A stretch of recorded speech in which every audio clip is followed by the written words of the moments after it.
All right. Hey guys, welcome back to another episode of The Last Zebra. I'm your host, Ugo Ezema. And as always, please don't forget to like, share, subscribe, comment, and keep on engaging. And today I have my lovely guest, Vivian Cortes. Welcome to the show. Thank you for having me here. Of course. Thank you so much. Thank you so much for coming through. I know you drove some ways to get here. By some ways, I mean like an hour and some change, but yeah. So tell us a little bit about yourself. Well, I was born in Honduras, which is a country in Central America, very small. And then when I was 6 years old, my parents made the decision of coming to the United States. So my father, actually, he moved here in 2005. Then a year later, we moved. After. So he had been here a year alone, and he missed us so much that he said, you guys need to come over so we can all be a family again. So little 6-year-old me arrived to the United States along with my 3 other siblings and my mom. And we've been here since then. Are you the oldest? No, I am 3 out of 4. So I am The second youngest? second youngest, yeah. I didn't know how to phrase that. It's all good. That's kind of similar to me, actually. So when we moved from Nigeria to Jamaica, my dad left Nigeria first in 1995. And he was there for a year, and then we followed after in 1996. I moved to Jamaica and joined him there. What was that transition like do you remember? I remember, when I was on the way, when we were traveling and stuff, I remember glimpses, just little memories. But when we actually got to the United States, the memory is a lot clearer, It was definitely a lot of adjustment. I feel like, just the culture and everything. The first year, we would get sick a lot, just, Oh, wow. the change in everything. The food was different. It's a different country, different foods, different everything. Right. Just things we weren't accustomed to. Do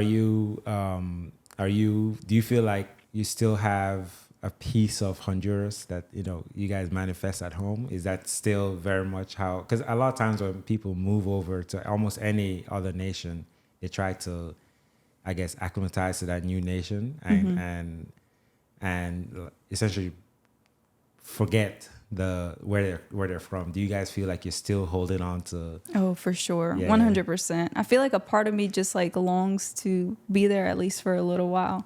It's like the place where you're born. It's like, I feel like it's always going to be in you. Yeah. You never just get rid of that. Have you been back since you left? I haven't. Oh, Definitely wish to go in the near future. that's awesome. So you're a nurse. Are you still considered a baby nurse? Would you still say you're a baby nurse? You're a year out of nursing school, is that correct? No, I graduated in May. Oh. So not exactly a year. Not even a year yet. Not even a year. Do you still think of yourself as a baby nurse? I do. Yeah. I do. Some days are better than others, but it's critical care is definitely a different world, And that's how we met. We work in the same ICU at our humble hospital. Yes. And so you're an ICU nurse. How did you decide that you wanted to be a nurse? What was that like? Well, it all started when I put in an application to Terrebonne as an extern. I wanted to get some experience because I was in school. And I went to the office where Teresita was at, Yeah. And I asked her if they had peds because that's, what I wanted. And she told me that we don't have peds here. So she's like, there's ER and then there's critical care that's open. And I didn't know what to decide. So she actually chose critical care for me. And that's how I ended up in critical care. Nice. And, and I've been there since then. What was that experience like, critical care? Definitely a big change because I used to tech in a smaller hospital, and just going into a real ICU, it's the machines, the sounds. I'm like, this is so different compared to the little small hospital, the technology and everything too. And when did you decide growing up, I want to be a nurse? Actually, that's another story. Tell us. We're here for the stories. In high school, Mm-hmm. I had so many things that I wanted to be. So my senior year, I'm like, I really like cosmetology. I'm like, maybe I should go the cosmetology route. But then I got a local scholarship to Nichols, and then I got a scholarship from Nichols. So, you know, it was a better option just to go to Nichols. I didn't know what I wanted to do. Mm-hmm. I just knew that I didn't want to be in the medical field. I was intimidated by it. Mm-hmm. So you did not want to be in a medical school? Correct. Gotcha. Why were you intimidated by it? It's just, I'm like, you know, anything medical, it just sounds like, I feel like I'm not smart enough for it. I'm like, so I should just take an easier route. So I chose my major as dietetics. I'm like, okay, I think I can live with it. And then summer came around and things were getting serious. We started orientation and everything. And then I saw the amount of chemistries that I had to take with dietetics. And I'm like, no. So I prayed about it. And I'm like, I just want to make like the right decision. And something in me just made me choose nursing. And that's how I ended up in nursing. So you did nursing at Nichols too? Mm-hmm. IO Hall? IO Hall. I'm a proud colonel myself. Go Colonels. Yeah, go Colonels. And what was nursing school like? So there's some chemistry there, but I guess not as much. I didn't even know there was a lot of chemistry in dietetics. I didn't know either. Until I saw. Or so much so that you decide to do nursing versus dietetics. Correct. I did not know that. Wow, that's interesting. Yeah. So in nursing school, well, in prerequisites, you only had like one chemistry. And I was intimidated by chemistry. So I'm like, let's just do something else. Just chemistry? What about chemistry was it that like you felt like, although to be fair, chemistry is a daunting subject. Just the subject itself. Yeah. And I'm like, there's math and science combined together. I'm like, you know, I'll just kind of back off. Chemistry is a lot. Chemistry is a lot. I would admit that chemistry was also a challenge for me in undergrad. Did you stay on campus at Nichols? I didn't. I commuted. Wow. That's also a drive, right? So you're still commuting almost an hour, if not. Almost an hour. Wow. Mom and dad, what do they do? So my dad, he works for Salvo's Alligator Farm. So, you know, an alligator farm? Yes. So they take care of the alligators from when they're in their little eggs. They hatch them and they take them throughout the whole process to when they're big and they can use the skin, they can use the meat for everything. So, you know, everything's profit. Alligator skin is so expensive. So that definitely brings a lot of money, you know. You see those fancy purses that come from, you know, alligator skin. Yeah. So every part of an alligator, it has its use, you know. And the food. Some fried gator that always comes up down the bayou. Yes, sir. Yeah. And your siblings, what are, so you are, like you said, second to youngest. Last. Second youngest. Okay. So where is everybody else? Is everyone still around in Louisiana? Yes. We all still live together. Oh. We still live with mom and dad. I love it. Yeah. So my older sister, she did her undergrad at Nichols in psychology, clinical mental health. And then she's working on her master's. She's supposed to be graduating May or summer with her master's. Congrats. Thank you. And she said it's an LPC. So she does like a lot of like, it's like therapy, one-on-one. She really likes working with the kids. So she gives therapy to kids. She goes to their houses. They do like a one-on-one. That's amazing. I should get her too on the podcast. That would be awesome to have her on. Yeah. Is she doing her master's at Nichols as well? Wow. Yes. I didn't know. Is it clinical psychology for her, or is it what kind of psychology? You said so childhood psychology, but the master's itself, what she's focusing on? She mentions clinical mental health or something like that. I'm not too familiar with the subject. Yeah. That's fair. But definitely it's a very important career, you know. I think we all need therapy at some point. Oh, yeah. I was just talking with a previous guest about how I forget which episode that particular conversation was in, but I am now becoming a lot more appreciative of the idea of therapy. I haven't gotten it yet, but in the back of my mind, I'm always like, I need to have someone that can kind of hash out those inner things that are happening that you never really could bring out in any other situation. Right. Yeah. So especially now in today's world, it's so challenging to kind of cope in some situations and day-to-day life. But in general, I definitely pro therapy. I'd love to get some insight on how that process is for certain therapists, especially when because I wonder how many people, when they first start, what that transition is from the therapist perspective. Right. Definitely. I'm more open to it now. I've always had this like bias against therapy. I'm like, if I go to therapy, then that means that I'm not okay. And it's like, I don't want people to think that I'm not okay because I'm going to therapy, but it's totally okay. Everybody needs it. And it's okay to not be okay. I know that's kind of cliche now, but yeah, it really is okay to not be okay. All right. Well, since you've been since you just graduated from nursing, right? What has been what has been engaging you in the ICU, or I don't know, you also like the ED. What about the ICU and emergency room is engaging to you that you said you were like, yeah, let me try this? And then even before that, why pediatrics? Oh, okay. So ICU, I think it's just the fact that you go so in depth with all these things.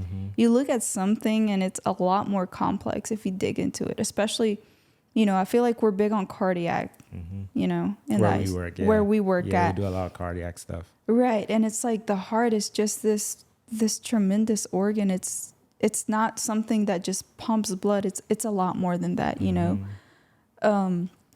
the medications too, the drugs, just like going into the patho, going into everything.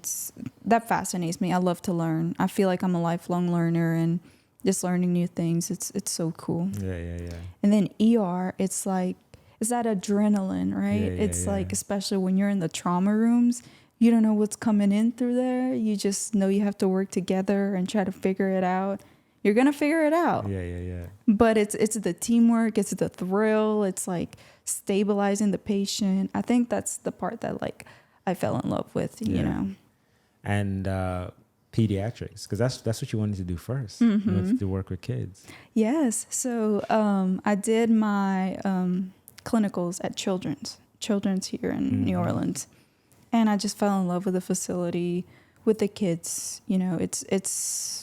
It's so crazy how these kids are braver than a lot of us as adults who end up in the hospital. They did nothing to be in the hospital, and they're so tough. They're like little heroes. They're little superheroes. I'm like, maybe pediatrics is for me, know? And I'm like, but it's going to be a long drive from where I live to there. I'd have to actually move here to New Orleans to work at Children's. Yeah. And it's, go ahead. It's very emotional, just dealing with the family, and and when they go down quick. Yeah. They're not tiny adults. It's something different. I love kids. I don't think I could be a pediatrician for the same reasons. It's pain and suffering. It's a cross to bear for anyone, right? And to see that in a child versus an adult is a very different kind of it adds a little something else. Like it really tugs on your heartstrings. Definitely. When my son was about 5 months old, he had a really bad case of RSV, and that was harrowing. Like I was just like, it was just weird to see him, and he had to be in the hospital, he had to be on oxygen and all this stuff, and that's not even the worst of what some people go through, right? Like so many people go through, so many other kids go through much, much, much, much worse. Right. And so whenever I think about that, just the other day I was looking at pictures of when he was in the hospital, and I was like bawled. I was just crying for no reason. For no reason. Well, not for no reason, but for like it was just weird. And I know I can't imagine dealing with that on a day-to-day basis. Right. As a provider, right? And I work in the ICU, and we deal with a lot there as well, as you do. But I don't know, something about kids, man. It's different. The cry in a kid's NICU or something like that is a different kind of cry. Different pain. Yeah, it's a different kind of pain. The pain of like, what did I do to deserve this kind of pain? Right. It's hard right. to. It's hard to. I'm with you. I'm with you. Yeah. Maybe as a means of community service, I could only do kids outpatient. How about that? Like as opposed to like emergency room or in the ICU, pediatric ICU. I could probably do outpatient. But in that case, you tend to be treating the parents more than the kids, actually. Right. Because they do the speaking for the kids. Exactly. And I know that because I've definitely sent my kids to the doctor to be seen for something. The doctor's looking at me like, really? Really? Why are you here? I'm like, look at him. He's not feeling well. He's not doing okay. Yeah, he's not doing okay. Would you ever go back to peds if you had the opportunity? Maybe so. Yeah. PICU. Yeah. Pediatric ICU? Wow. So you kind of just mix up the two things you like best right now. Right. Yeah. It's like before I graduated, I was like, PICU or adult ICU? Which one? You know? I think I remember that time because you were really close to going to children's. I think I remember like.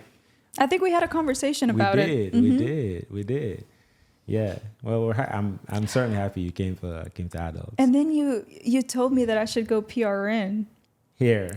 Yes. And then work full time over there. I remember. Yeah. That's right. We did have that conversation. What do you like to do outside of work? Well, I like to work out on my days off. I like to the first 2 days that I'm off, because I work 7 on and 7 off. So the first 2 days that I'm off, I like to just rest, decompress, and just try to like recuperate all the energy that I've lost, those are the first 2 days, and then after that I try to do things, that I like. I like to run a lot. I feel like it's a big de-stressor. Spend time with family, it's definitely, I value family a lot. So especially those 7 days that I'm gone, I miss them so much. I'm like, I wish we could go out. I wish we could eat out, have a shopping day. And I value that a lot, That's awesome. What kind of running do you do? Do you do marathons? I did track in high school. Really? MVP in senior year. Oh. I was. But I really like to run long distances. I feel like after I get to like mile 3, you just don't really feel anything. Right, you just keep going. I like long distances. What do you do in short. track? So they made me do hurdles, which wasn't the best option for me. Wasn't the best at it. I did relays and the 100-meter dash. But it's different because I didn't really like to run to compete. I like to run just for fun. Yeah. Because it's different. I'm like, I feel like I'm not doing I feel like I'm not having as fun, I feel like if I ran for fun, I'd do a lot better than competing. Right. It's weird, but why do you think that is? Why do you think running is more of a, at least it sounds like running is more of a therapy than it is an activity to achieve something. Right. Why is it like that for you? I don't know. I feel like I picked up on it maybe when I was like in 6th grade. I feel like that's when I found out like, man, I really like running. And when I was having some kind of stressful moment, I'm like, all right, let's run. So I'm running, and it's like, I feel that like, usually my shoulders get tense. Like it starts to like slowly go away. And it's like, you just think better. You breathe like fresh air. And I don't know, it's just been a therapy for me. What's the furthest you ever ran? I don't know. I think I've done like 4 to 5 miles. just in the park, you know. But definitely want to do marathons. So you've never done a marathon? I've never done marathons. I've always been scared because there's so many people on your side, and I'm like, what if I run into them or something? I've never run a proper marathon. In high school, I went to boarding school in Jamaica, and in high school we would run like a half marathon or something. Not even that, but we'd run around the school. It's in the countryside, and that was really, really awesome. And that was the last time I ever did any sort of long distance. At Nichols, I would run around the campus, but Nichols is not our alma mater. Is not a big school per se. So like I would run around the campus. Before I went and played basketball or something like that. Right. And that would be the longest I would ever run. I think I used to think of myself as a long distance runner just because of what we did in high school. But I haven't been running as much lately. I can't even tell the last time I went on for a friendly jog. Yeah. Yeah. You're just so caught up with work and life in general. Yeah. But I can see how I probably need to be going out there a little bit more. I probably do. It's better like in nature, you know?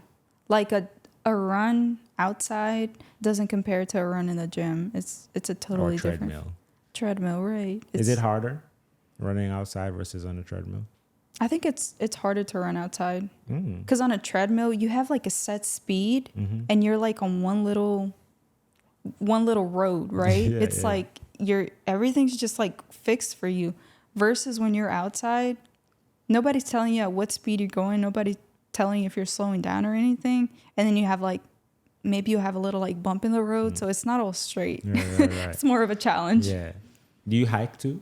There's not a lot of places to hike in Louisiana, but do you hike? Yeah, I've never hiked before. I was about to say, I feel like just by hearing you talk, you might be a closet hiker.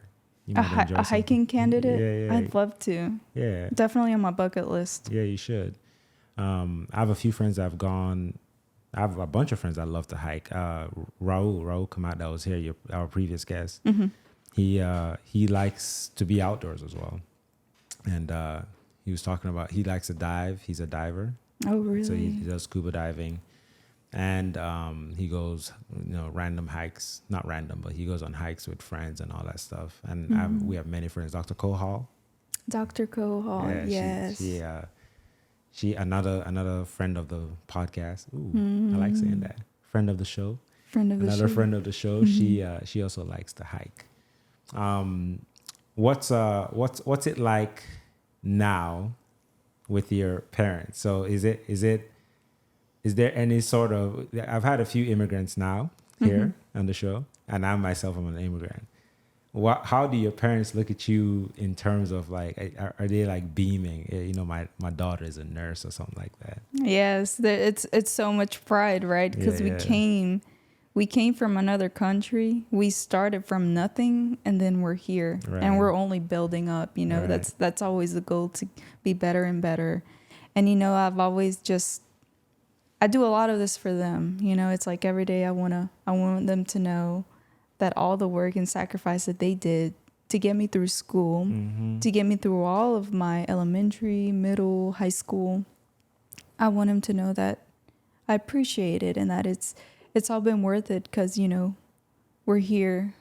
We're in the hospital. We have important jobs. They're always so proud. They're like, oh, my daughter's a nurse. And I'm like, oh. Any reason why you didn't?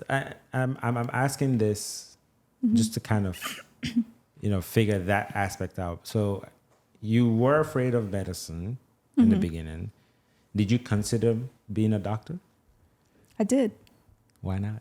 Why didn't you become one? Intimidation. I was so scared of it, And then my senior year of nursing, I'm like, med school wouldn't have sounded so bad. Really? You said senior year in nursing school. You were like, oh, it's not too late. You could always be a doctor. It's definitely not too late. Yeah. So what kind of doctor would you be? Would you still that I work in critical care, probably a critical care doctor. It could be an opportunity for you to be a pediatrician or a pediatric intensivist. Yeah. That would be... Just making decisions for the kiddos, that's a tough spot. It is. How do you feel that that difference it would be for you from a nursing perspective versus, say, from a physician perspective? It's definitely a big transition, right? Because when you're a nurse, it's like, well, especially in critical care, you try to, work with the doctor. Maybe you could suggest things to them. But at the end of the day, you're following their orders. You kind of rely on somebody that has, better knowledge than you.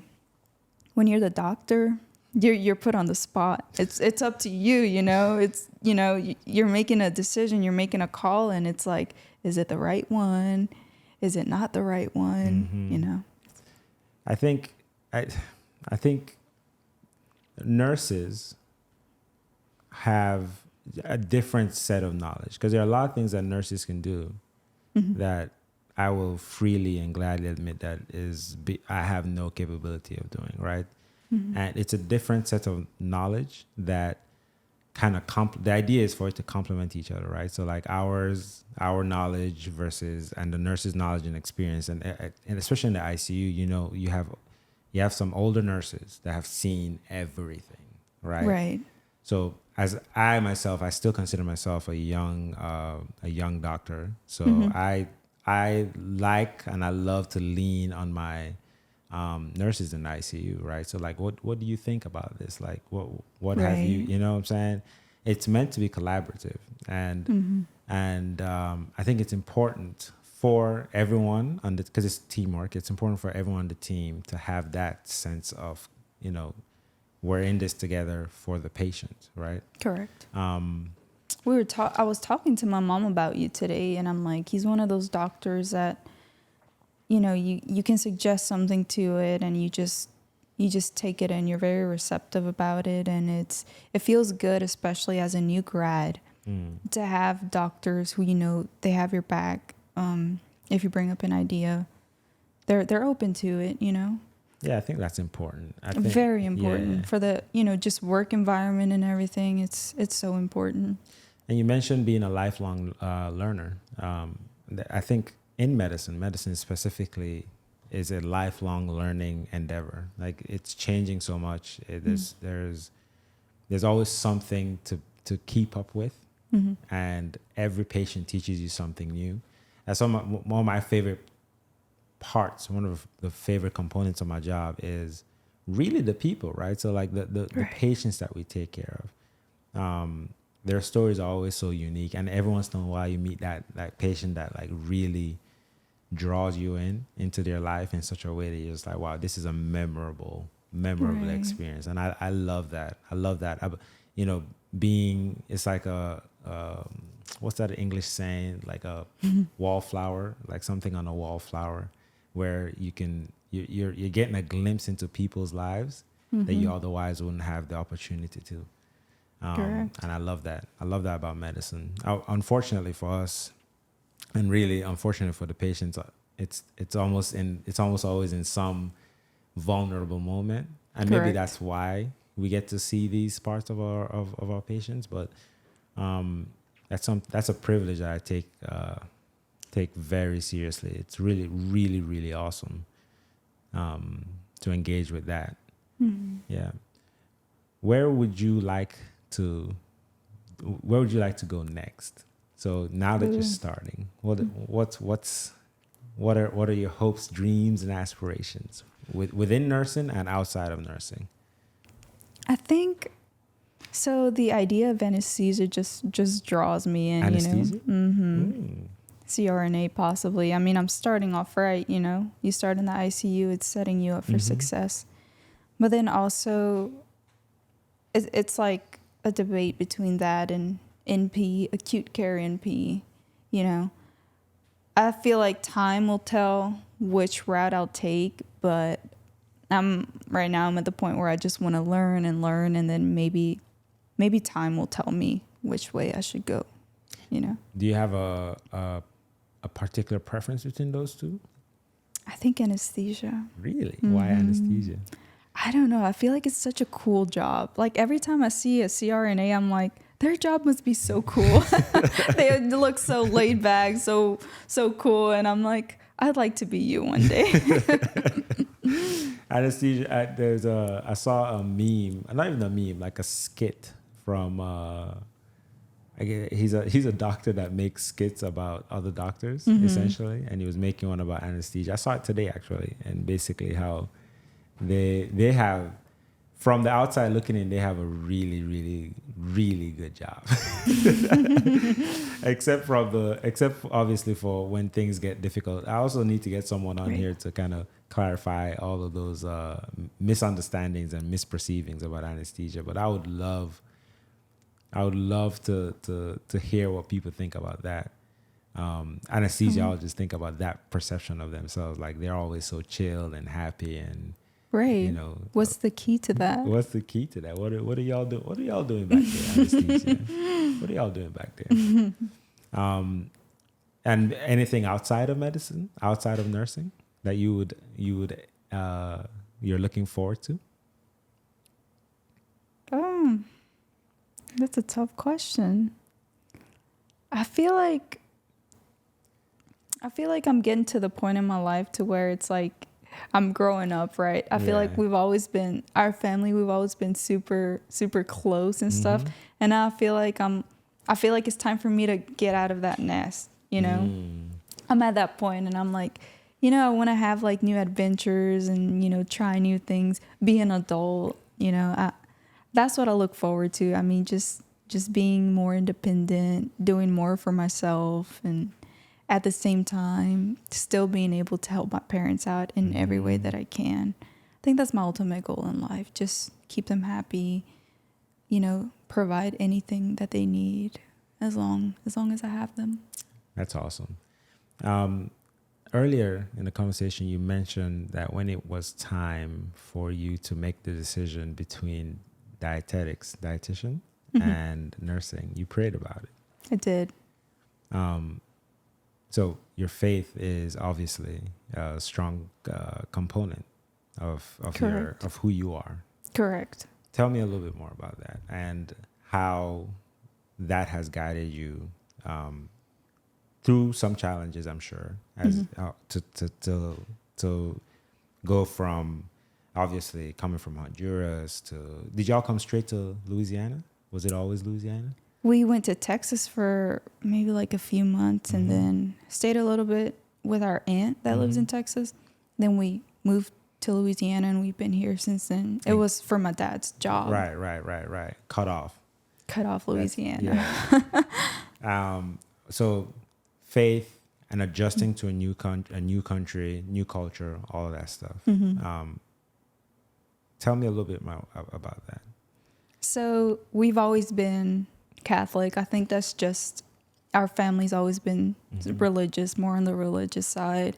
And, you know, as a younger girl, you just kind of go to church and you do the things because you see your parents do it. But, you know, as you grow up, you actually begin to understand the deeper meaning behind it. And it's like, I feel like I've grown into like a very faithful woman to where anything that happens in my life, I know that it's God driven. Anything that happens, maybe it's not something that I didn't expect. I feel like it's perfectly planned by God. Whatever happens, whatever's coming my way, as difficult as it is, I'm going to get through it because God put it in my way. If God put it in my way, I'm going to get through it. And that's my solid belief. Because it's crazy how it can all be, everything can look bad in one instance. And you have those turning points in life where like everything just turns around. So I have that solid belief. As bad as it can be right now, in a day, anything can change, you know? Yeah. So it's like I always hold on to that faith wherever I go. I always try to let God guide me. And I think it's brought me to a good place. I'm here. I'm helping people out. I'm serving Him by serving others. So I think that's one of the greatest gifts I think us in the medical field do. Right. We're serving everyone, and I think God looks up to us, and He just smiles at us, all that work we're doing. Yeah. You know? That's beautiful. The in the ICU, we get challenged, I think, from a faith perspective, I think, in Oh, ICU. 100%. Right? Because, well, in life, we get challenged. Mm-hmm. But in this particular case, and in healthcare, obviously, because just today, I was a colleague of ours was saying it's always the nice ones, like something bad is happening to like someone that you meet, Right. And I struggle with that sometimes, especially from where faith is concerned, right? So like when you see someone that otherwise seems like such a great person going through something so difficult and unexplained. A lot of times it's unexplained. Like you think Correct. about kids, right? Kids, carrying a burden that just seems unfair. But I love the way you put it. If it's in front of you, It's there for a reason. It's there for a reason. You'll get through it. I think Correct. that's beautiful. That's awesome. And it's like a lot of times you have these super religious and faithful families of the patient that is going through something tough. And you're looking at the labs, you're looking at the results, you're forming a prognosis, and you're like, this is not looking good. You can sometimes even form a timeline as of how much time they have left. Because sometimes you can kind of like guesstimate, these labs aren't too viable with life. Right. And then you have the family on the other side telling you they're going to be okay. Tell me they're going to be okay. And inside you're like, this isn't looking good, but Right. How do you navigate that? it's hard. It's definitely hard. One of the nurses that I worked with told me that if they see a positive in anything, you have to go with it, because you gain so much out of being a positive nurse than saying negative things. Because say their urine output or something like that is nothing. The next day they make 5 little milliliters. The family looks at that and they're like, oh my gosh, they made urine. We're making a big step. So instead of putting them down and saying, yeah, but that's only 5 milliliters, you can look at them and say, that's right. They made 5 milliliters of urine. You just have to, it's hard. It's hard to word things to where you try to be positive about the negative. Definitely. It's a battle, Yeah. I try to be, I would consider myself a hopeless optimist. So I try to be hopeful. And I think I try to also word the way I speak about the way I speak with my families and with my patients. I try to speak with hope, but try to also anchor that hope in reality. And that is it's a unique challenge, and I'm still learning on that process. Still trying to figure out, what is the best way to go through that. And I think that's why I was asking you to see what, But I like that, yeah, you're right. That's the fact, right? So yeah, you're right. They made a little bit of urine. That is something. And if they interpret that as a positivity, then we probably shouldn't take that away from them. Correct. Right. Yeah, that's awesome. It's definitely, it's something challenging because everybody interprets something different. Yeah. So, you try to speak with the facts, but sometimes the facts, they just sound so overwhelming and sad. So it's definitely speaking to different families. It's hard, Yeah. Are you able to, after you've had a hard day's work, I find that we were talking a little about this a little bit before the podcast, but I find that the drive home is a time to decompress, Correct. right? To wind down. One of the things that's very important to me is to not bring home the burdens of work home, right? How are you come home to a full house, right? So mom, dad, brothers, sisters, brother and sisters. Brothers and sisters. Yeah, brothers and sisters. How are you able to separate the burdens of work and home has its own burdens, but separating the burdens of work and making sure you're not bringing both into the other, into each space? I gotta tell you, it's hard.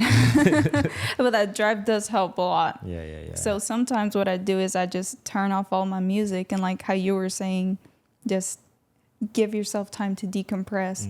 I just listen to the sound that my car is making as I drive, and I just focus on that, and I just try to empty myself of like all the negativity, give myself some time, breathe before I go into my house. Some days I could walk into my house and they can tell I had a rough day. I try to hide it, but they just know. But or music too. Music, podcasts definitely help. Just motivational speeches, anything to just kind of get my mind off of, you know, all the chaos that may have gone through that day. Anybody else in medicine in your family other than you? No. You're the only one? Yeah. Wow. Maybe that's why I was also so scared of it. Because my older sister, she used to go through everything first, right? So she went through middle school first, told us how it was. She went through high school first, told us how it was. Then when it got to college, she chose a totally different major than me. And I'm like, what do I do? Right. Wow. Yeah, definitely in that sense, especially when you've had someone that has essentially been kind of guiding you through, giving you the cheat codes on how to navigate, and to switch from that to, you know, kind of you being the one to do it. Do you have any nieces and nephews that are like, you know, playing dress up nurse, and they look up at you and they think, well, none of my siblings have kids yet. But it'd be cool to be the cool aunt, you know? Yeah, of course. That's something that I'm really enjoying right now. So I have a lot of friends, and my brother who has kids, and I don't know if it's because of me, but definitely saw a picture of him, and they told me too, like, he was wearing a white coat and he had the kid stethoscopes. And I have another friend of mine who, like, their daughter is acutely aware that I'm a doctor. Oh, and so okay. like, you know, when she plays doctor, I think it's because of you. I think it's because of you. I think so. And I have an ego. You do. And I will accept that ego isn't always anchored in reality. But it makes me feel good that's all that matters. I know. That is all that matters. If you could have dinner with anyone, dead or alive, who would it be? Ooh. Strange question. Strange question. I have a string of strange questions now. If you could have dinner with anyone alive, anybody, dead or alive, who would it be? Can it be more than one person? Oh, yeah, even better. I think my grandparents. I love that. My grandmother on my dad's side was the only one that I had left. And in nursing school, she passed. I always wanted her to see me as a nurse, you know, be proud from Honduras where she was at.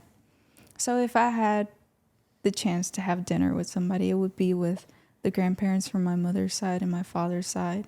We could all just see how I've grown, how, you know, the accomplishments that I've made, how far we've gotten in this country. It would definitely be a good moment, a good conversation. I can imagine. Yeah, that's beautiful. That's beautiful. So they knew, at least your grandmother knew you were in nursing school. She just wasn't by the time you graduated. Correct. She didn't make it. Yeah.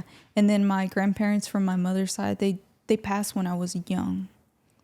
So my grandma was the only one left.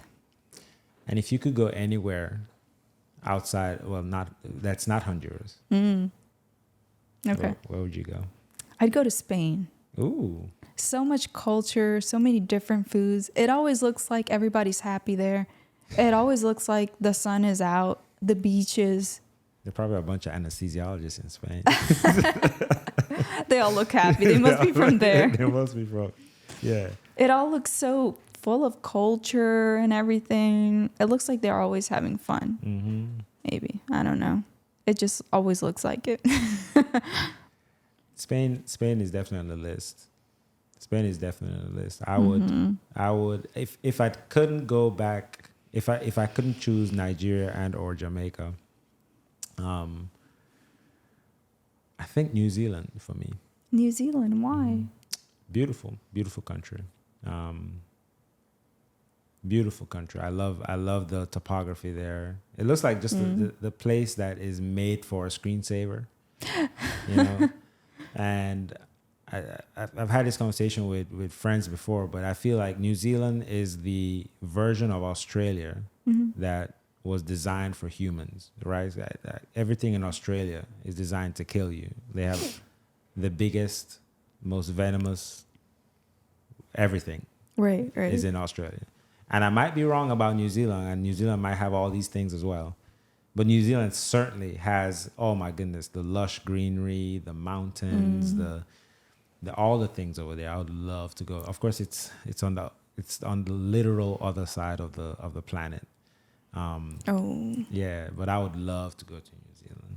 I don't know much about their like the food and anything about New Zealand, but I think just to see the nature there, Correct. would be something that would be. I need to put that on my bucket list. I need to make sure I get that done ASAP. Yeah, that's awesome. All right. New Zealand. Yeah, I don't know if there is like another place that quite has everything that New Zealand does have in terms of everything I just said. Right. I think other places have, maybe the United States at large actually, because the U.S. is just such a big country and there's so much of everything here, right? So anything you can find almost anywhere else you can find here, but it's just like this place is so big. Yes. Yeah, because New Zealand is just it's a group of islands, beautiful beautiful greenery and mountains. I love mountains. That's what one thing I miss about, or one thing I miss in Louisiana is Louisiana doesn't have any mountains. Right. Right. I think that's probably the only thing I would complain about in terms of just in terms of nature is there isn't a lot of terrain here, and I wish there was. But yeah.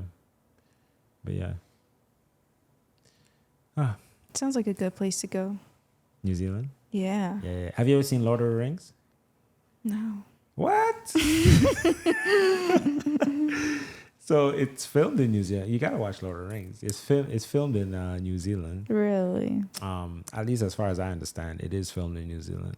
So if you want to see what that's about, if you want to see like kind of what I'm describing, of course it has the filters and all the stuff to right. The orcs aren't there. The orcs and elves aren't in New Zealand, but definitely like you get to see all the things that I was telling you about that I really enjoy. I'll definitely watch something. Yeah. At home, I wanted to ask you this about because we kind of harped on this a little bit about culture, about maintaining the culture at home, food, music, all that stuff. What? Tell me a little bit about the food that you guys have. So I feel like we're pretty basic on food. It's like, they have like certain dishes that you cook in certain countries. I feel like we do that more for like special occasions. Other than that, like I mostly just meal prep. I do like my grilled chicken and my veggies and my rice. It's very basic. Yeah. I feel like in the food part, we're more on the basic part, not really that cultural. The music, we listen to like our kind of music. We speak Spanish in our house. Right. So we keep that tradition going. But yeah, it's with if I ever have kids too, I want to keep the language going, Yeah. Never forget the Spanish. Yeah. Do you think of yourself as a Cajun? I do not. I do not. You don't think of yourself do you think of yourself as a Bayou girl then?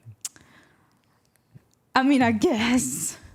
I've never really adapted to that, to that side of, why do you think that is?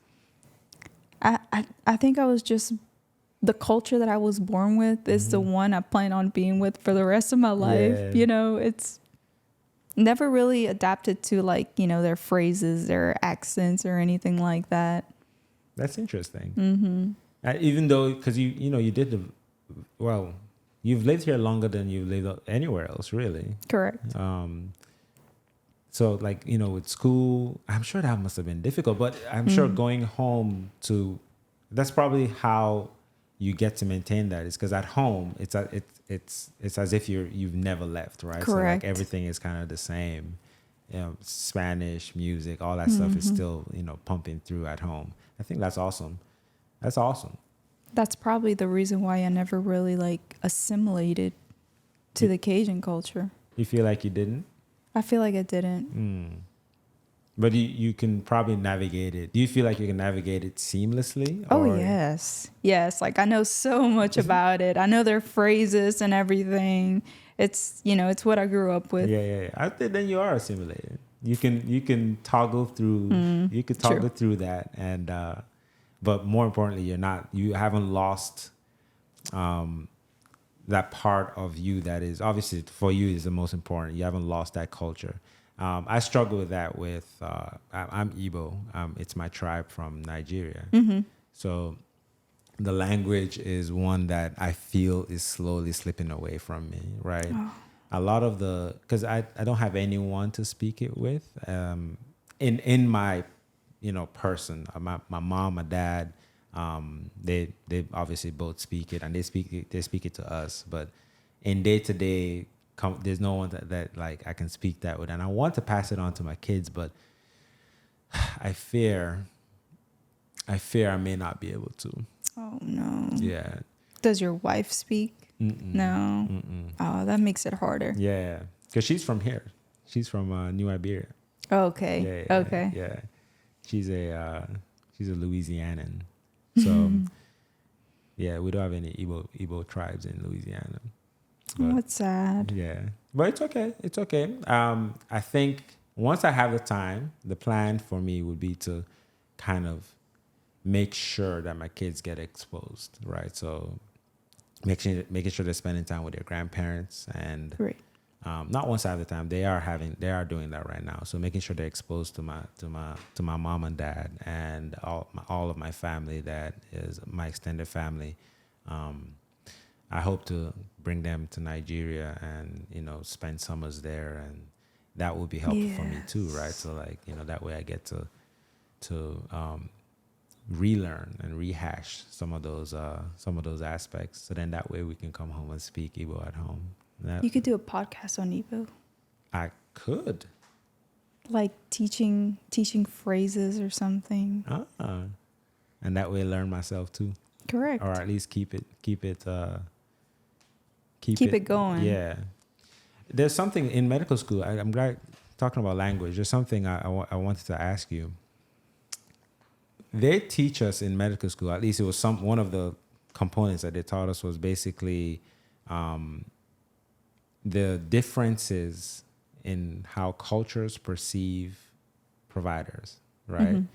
And I was just talking even today with one of our colleagues, a cardiothoracic surgeon, about how one of our patients just had a cabbage, and he only spoke Spanish, right? He's from, I forget where he's from. I think he's from, I don't know. I think Guatemala. Guatemala? Yeah, I think he's from Guatemala. And he was so thankful. And I find that to be consistent amongst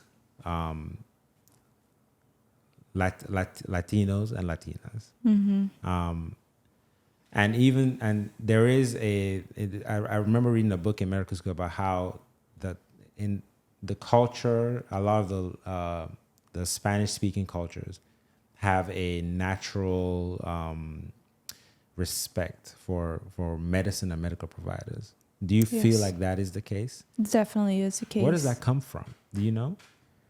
I think it's more of the fact that you look up, you have somebody that's taking care of you. You're in their hands. They're a lot smarter than you. They're a lot more knowledgeable than you.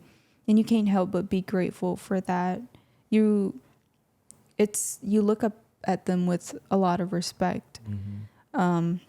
At least that's how all of my family is. My mom, every time she visits the doctor, she's just so thankful, and she asks questions, and every time they explain something to her, she's like, oh my gosh, that makes sense. It's this, I think we're just naturally born with it. Yeah.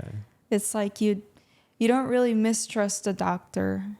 I know in some cultures that's very normal, to not trust the physicians.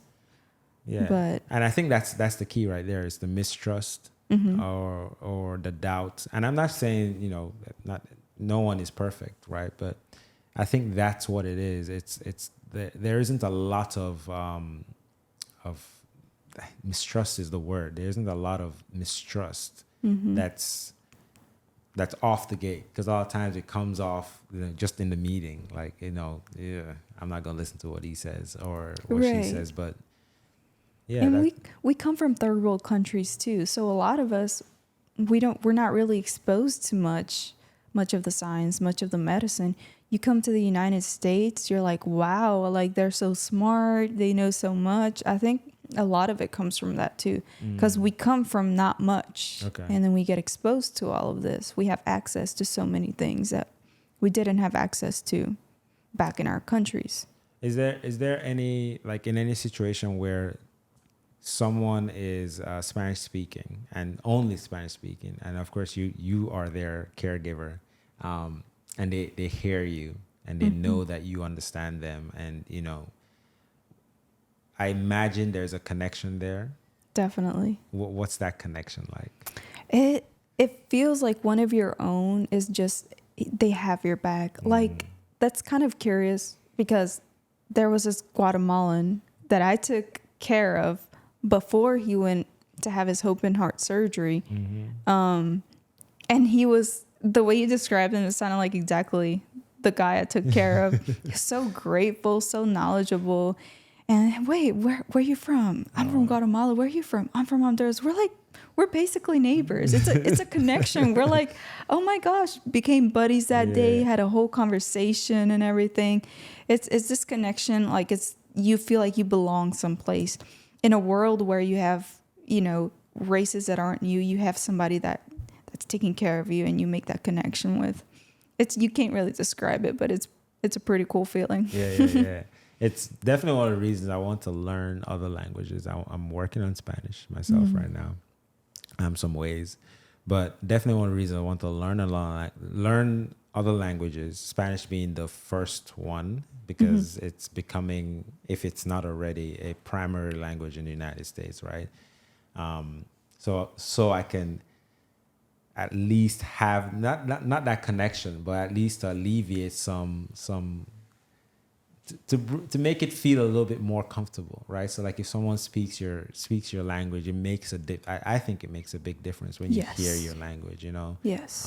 Language is so much a part of who we are as people, and carries so much of our everything. Our identities is kind of tied in so much into our language, and it's a good way to kind of ease into the anxiety. If you're already in the hospital, you have so much to think about, let alone someone's talking to you and you're having to translate in your head, or you don't even understand what they're saying. Right. It's different, because you don't, it's like my mom too. She struggled a lot, because she still struggles, with her English. And if she has a doctor that speaks Spanish, oh my gosh, she just tells them everything. She feels very free, and I can only imagine how good that feels. Were you speaking English before you came here? No. You had to learn? I had to learn it. What was that like? So it actually helped, because I didn't go to pre-K or kindergarten in Honduras. Right. I went straight to first grade, and I only went there for like maybe a month. In Honduras. Correct. Right. And then we moved here, and I feel like it worked out for the best, because I didn't know how to read or write in Spanish, and I came straight to learning it here. That also helped a lot. Helped a lot that I was 6 years old too. Yeah. Kids are so smart. We just adapt quick, and it was, my parents would make us sit, the four of us together, and speak only English. So that helped out a lot too. Yeah. That's awesome. And definitely having siblings that you could go through that with. I imagine you guys, all of that experience was really bonding. I guess kept you. Well, you guys have always sounds like you guys have always been a very close family. Anyway. Yes. Yes. Yeah. All right. Well, Vivian, thank you so much for coming by. This was really nice. Thank you for having me. Yeah, absolutely. And that's the show.